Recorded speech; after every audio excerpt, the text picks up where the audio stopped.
Sarah Domson is getting the chance to possibly learn to walk again at TIRR Memorial Hermann's NeuroRecovery Center. Only 2 years ago, Sarah was a marathon runner and an extraordinary athlete. Then an accident stopped her in her tracks. I was exercising using inversion boots on a chin-up bar, and the chin-up bar came out of the door frame, and I fell onto my back, dislocating 2 vertebrae and paralyzing my legs. After using a wheelchair the past few years, Sarah loves being on her feet again during physical therapy. It's absolutely incredible just to be able to look people in the eye, and I'm constantly having to have people reach things for me, right? So it's just incredible. And it stretches my body too, because anybody who's sat through a long movie or a long car ride, you know, your body just gets tired of sitting, and so standing just feels great. Researchers here will use 5 different types of robots to figure out which one works depending on injury and even body shape.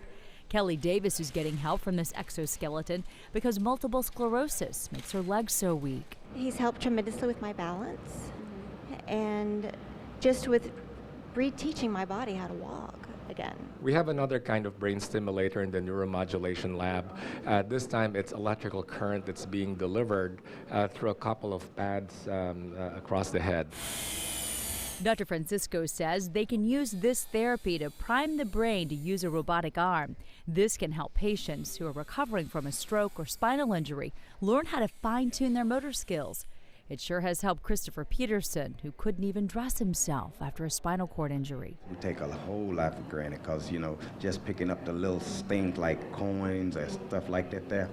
And you know, now that I had the injury, I had a hard time until I came to the research, and now I'm able to pick up stuff, you know, able to button stuff. Even my wife told me, you know, she was like, wow, you can do that now. Christopher says months of typical rehab didn't help, but he started using his hand again after only 10 days of this treatment. Researchers here are using all types of therapy, from single pulse brain stimulation to magnetic stimulation, to try to help patients regain their independence. Dr. Francisco says the future has never looked brighter for patients who are paralyzed or have weak muscles.